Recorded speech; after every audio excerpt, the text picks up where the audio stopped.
जय Jagannath. Hello friends, welcome to my channel. आज ये वीडियो रे आमे एमडीसी स्टेट एडमिनिस्ट्रेशन क्लास करबा हला। जो मानकर एमडीसी अछि स्टेट एडमिनिस्ट्रेशन से माने ए वीडियो को देखिबे। देखंतु एटा फर्स्ट सेमेस्टर हो कि सेकंड सेमेस्टर कि थर्ड सेमेस्टर हो, एमडीसी यदि आपनकर एटा अछि तो आपनकर सेम सिलेबस रहइबो, आपन समस्त क्लास करि परिबे। देखंतु एबे कोन चलछि फर्स्ट सेमेस्टर आ थर्ड सेमेस्टर, तो फर्स्ट सेमेस्टर पिला भी देखि परिबे, थर्ड सेमेस्टर पिला भी देखि परिबे। आज हमें यूनिट 1 क्लास करबा जोटा अछि इंट्रोडक्शन टू स्टेट एडमिनिस्ट्रेशन। सेटार पढिबा ओवरव्यू ऑफ स्टेट एडमिनिस्ट्रेशन। तो एति कि हमें पढिबा, एटा संपूर्ण नोट आपण माने समस्त करनेबे। नोट दुईटी क्लास रे हमें यूनिट 1 शेष करबा। समस्त प्लेलिस्ट के विजिट करिवे, सेठी आपन सब जाक वीडियो मिल जिवो। ता सहित आपण कोन करिवे, एठी देखंतु समस्त छोटिया रिक्वेस्ट लाइक कमेंट नियति भाबरे करिवे। तो चलन तो आ डेरी करबानी, क्लास टी आरंभ करिया। प्रथम क्लास एटा हमर हम पढिबा राज्य प्रशासन समीक्षा, तार अर्थ आ संज्ञा पढ़ा। राज्य प्रशासन से व्यवस्था एवं प्रक्रिया को बुझाए जहाँ माध्यम एक राज्य कार्य परिचालना एवं कार्यकारी करा जाए।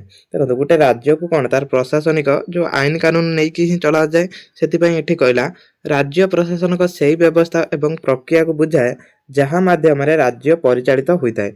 यह राज्य स्तर में सरकार एवं कार्य एवं नीति कार्यकारी करने दायी समस्त प्रशासनिक जंत्रपाति प्रतिष्ठान एवं अधिकारी मानक अंतर्भुक्त करे। एटा कौन करे ना, राज्य प्रशासन कौन करे, सबू राज्यर समस्त अधिकारी की नहीं आउ समस्त प्रतिष्ठान बा संस्था को नहीं एटा कार्य करिथाय, राज्य को चलै थाय। भारत युक्तराष्ट्र किंबा नाइजेरिया भली संघीय देश गुडी करे राज्य प्रशासन केंद्र सरकार एवं स्थानीय सरकार मध्य एक मध्यस्थी संजोग भाव में कार्य करे। एटा कौन ना, अन्य देश जो संघीय राष्ट्र रे एटा गोटे मध्यस्थी भाव में कार्य करे।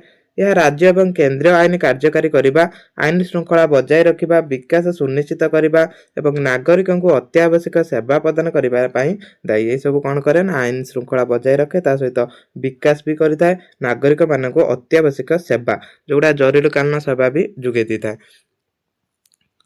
तापर यार संज्ञा पढ़िबा हला।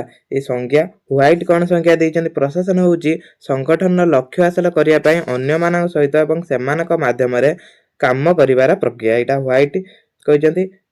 एलडी व्हाइट कौन कहिसंती, राज्य प्रशासन राज्य स्तर रे सरकारक जंत्रपाति एवं प्रक्रिया गुडी को बुझाए जहाँ राजनैतिक और प्रशासनिक उद्देश्य हासिल करिया पई डिजाइन करा जायछि। एगुडा कौन ना, राज्यर राज्यर जो समस्त अधिकारी रहिसंती सेमानकु नेकी गठित। तापरे डिमक कौन कहिसंती, यह होउची राज्य उद्देश्य पूर्ण करिया पई लोक एवं सामग्री समन्वय। एटा होउची कोन, राष्ट्रर जो उद्देश्य बा राष्ट्रर लक्ष्य पूर्ण करिया पई एटा होउची गोटे संस्था।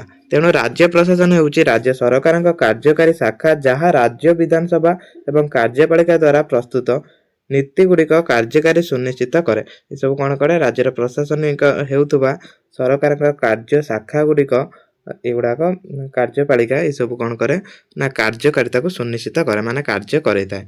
राज्य प्रशासन प्रकृति और परिसर। राज्य प्रशासन प्रकृति परिसर कौन रोची, राज्य प्रशासन प्रकृति गतिशीलता जटिलता बहुमुखी। यार प्रकृति कौन, गतिशीलता अटे।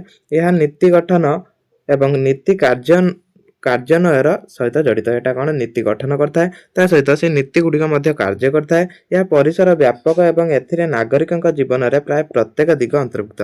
नागरिक जीवन रे प्रत्येक दिग एठी अंतर्भुक्त थाए। तार मुख्य क्षेत्र अंतर्भुक्त कौन थाए, प्रथम थाए आईन श्रृंखला, पुलिस एवं न्यायिक व्यवस्था माध्यम रे अभ्यंतरीण शांति एवं सुरक्षा बजाय रखिबा आईन श्रृंखला करता है। तापर राजस्व प्रशासन कौन, कर शुल्क फीस ग्रहण ये सब राज्य कौन करता है, राज्य प्रशासनिक बुझी थाए। तापर विकास प्रशासन शिक्षा स्वास्थ्य कृषि भित्तिभूमि ये जो यही सब को कौन करता है, से विकास करता है। नियामक प्रशासन नियम प्रवर्तन विभिन्न क्षेत्र में आईन नियम बड़ी मानदंड ये सब प्रशासन ही बुझी थाए। तापर कल्याण प्रशासन योजना चालुवा सामाजिक न्याय दुर्बल वर्ग का कल्याण, जो सब दुर्बल वर्ग पई होची मानव विकास सहित जड़ित, जमीती कि एससी आउ एसटी मानक पई संरक्षण व्यवस्था करा जाउची, तो सेमानकर विकास पई। तापरे कर्मचारी प्रशासन परिचालना राज्य नागरिक सेवा एवं मानव संबल को विकास मध्य करता है। मूलतः राज्य प्रशासन सरकार और शासित मध्य संजोग भाव में कार्य करे। एटा सरकार और शासित भितर कौन गोटे संजोग अटे, नीति गुड़िक वास्तव कार्य परिणत करे। सब नीति गुड़िक सब कार्य करे बुझी थाए। राज्य प्रशासन गठन किपरि गठन हुए राज्य प्रशासन गठन देश अनुसार भिन्न किंतु एथिरे साधारणतः 3 गोटी मुख्य अंग अंतर्भुक्त से 3टी अंग को नेकी गठित होता है। एटा 5 मार्किया क्वेश्चन पड़ी पारे। से 3टी अंग कौन प्रथम है कार्यनिर्वाही राज्यपाल राज्य संवैधानिक मुख्य मंत्री परिषद परामर्श अनुଯାयी उत्सर्ग कार्य करते से गुडा कौन कार्यनिर्वाही अधिकार थाए सॉरी एटा हला कार्यनिर्वाही अंग हला। तापरे मुख्यमंत्री एवं मंत्री परिषद राज्य प्रकृत कार्यनिर्वाही कर्तृपक्ष नीति प्रणयन निष्पत्ति ग्रहण सामग्रिक शासन पर दायी प्रत्येक मंत्री गृह अर्थ शिक्षा इत्यादि विभाग अटंती। तापरे राज्य सचिवालय राज्य प्रशासन स्नायु केन्द्र मुख्य सचिवंक नेतृत्व एथिरे विभिन्न विभाग रही जहाँ मंत्री का नीति निर्धारण समन्वय तदारख रे सहायक हुए। तो ये सब संस्था रही। तापरे विधानसभा हूँ गोटे अंग विधानसभा कौन एथिरे विधानसभा एवं किछि राज्य एक विधान परिषद अंतर्भुक्त किछि विधान परिषद रहे से अनुसार कौन कार्य होता है। राज्य तालिका समकालीन तालिका अधीन विषय गुड़िक आईन प्रणयन करे। विधानसभा कौन करिवो ना राज्य तालिका आ जो जुग्म तालिका विषय गुड़िक आईन प्रणयन करिवो एवं प्रश्न वितर्क कमिटी माध्यम रे कार्यनिर्वाही को नियंत्रण करिवो। सब जाक प्रश्न जेतिकी भी प्रश्न सब एठी करा जाय ताको वितर्क मध्य करा जाय। तापरे न्यायपालिका होची गोटे अंग राज्य स्तर में हाईकोर्ट होची सर्वोच्च न्यायिक संस्था यह आईन शासन सुनिश्चित करे एवं प्रशासनिक कार्य गुड़िक समीक्षा करी नागरिकों को अधिकार सुरक्षा करे। एटा कौन करे न्यायपालिकाटा ना नागरिकों को अधिकार प्रदान करता है। राज्य स्तरीय मुख्य सचिव एवं राज्य सचिवालय विभाग द्वारा परिचालित विभागीय स्तर मध्य थाए जड़े विभागीय कमिशन जिला गुड़िक एक गोष्ठी तदारख करती। आ जिला स्तर जो कलेक्टर जिला मुख्य प्रशासनिक राजस्व अधिकारी भाव में कार्य एक गुरुत्वपूर्ण भूमिका ग्रहण करती।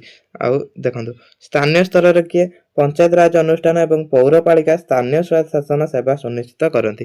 तो राज्य प्रशासनिक कार्य कौन है आम पढ़ा ये भी लॉन्ग क्वेश्चन आसीपे। राज्य प्रशासनिक कार्य प्रथम कार्य कौन नीति कार्यान्वय है आईन एवं नीति गुड़िक कार्यक्षम कार्य परिणत करे। राज्य प्रशासन कौन करे सबु आईन गुड़िक कार्यकारी करता। आईन प्रवर्तन पुलिस मजिस्ट्रेट मध्य शांति श्रृंखला सुरक्षा बजाय रखा जन कल्याण स्वास्थ्य शिक्षा गृह सामाजिक कल्याण सहित जड़ित योजना चलाई रखा। तो यही सब थिला राज्य प्रशासनिक कार्य। तापर विकास योजना करबा किमिति विकास हबो से विकास प्रति मध्य योजना करुतले स्थानीय आवश्यकता अनुसार विकास योजना प्रस्तुति और कार्यकारी करबा राजस्व एवं अर्थ व्यवस्था केते कर स्थिर करबा जहा द्वारा देशर आर्थिक स्थिति ठीक रहइबो सेठी कर व्यवस्था बजेट खर्च नियंत्रण परिचालना करता है।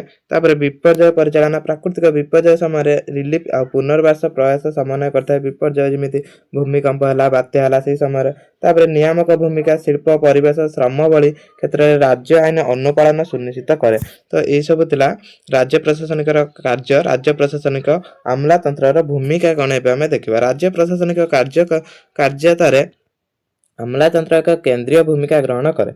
आमलातंत्र कौन करे ना केंद्रीय एक अंश अटे। भारतीय प्रशासनिक सेवा जोड़ा आईएएस है भारतीय प्रशासनिक सेवा राज्य सिविल सेवा एवं वैषयिक सेवा जेपरिक स्वास्थ्य पुलिस आ शिक्षा प्रशासनिक ढांचा मेरुदंड गठन करे। तो यही सब ये गठन करता है। सेमानक कार्य गुड़िक अंतर्भुक्त कौन नीतिगत प्रसंग में मंत्री मानक परामर्श दियंती निष्पत्ति कार्यकारी करबा एवं क्षेत्र स्तर में अधिकारी मानक तदारख करती।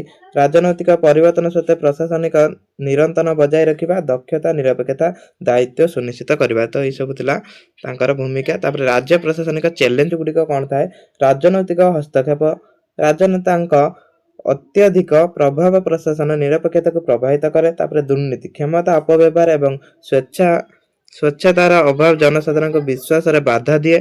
तापर संबल सीमाबद्धता संबल मध्य सीमाबद्धता करता है। अमलातंत्र लालिफिया मध्य करता है अदक्षता और प्रक्रियागत विलंब। तापर आंचलिक वैषम्य प्रयुक्त विद्या पछरे पड़ा सर्वजन दायित्व इतिकी तार चैलेंज गुड़िक जोड़ा तुले थाए।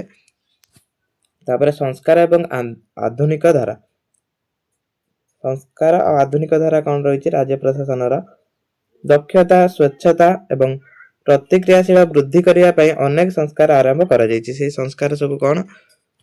ପ୍ରଶାସନିକ ସଂସ୍କାର କମିଶନ, ତାପରେ ଇ ଗଭର୍ଣ୍ଣାନ୍ସ ଏବଂ ଡିଜିଟାଲ ପ୍ରଶାସନ, ଯୋଉଗୁଡ଼ା ହେଲା ଅନଲାଇନ ସେବା, ତଥ୍ୟ ଚାଳିତ ନିଷ୍ପତ୍ତି ଗ୍ରହଣ, ଏସବୁ।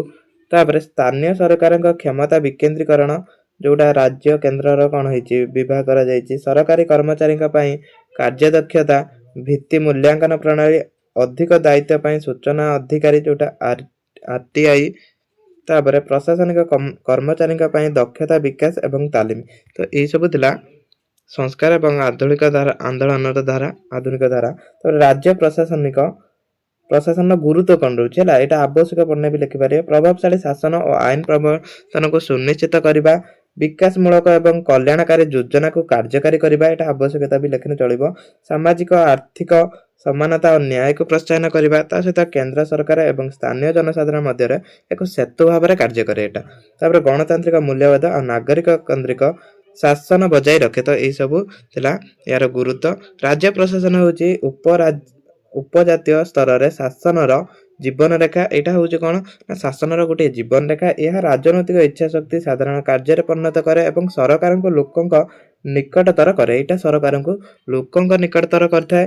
ସୁଶାସନ, ସାମାଜିକ ନ୍ୟାୟ, ସ୍ଥାୟୀ ବିକାଶ ପାଇଁ ଏକ ଦକ୍ଷ, ସ୍ୱଚ୍ଛ ଏବଂ ପ୍ରକ୍ରିୟାଶାଳୀ ରାଜ୍ୟ ପ୍ରଶାସନିକ ଅପରିହାର୍ଯ୍ୟ।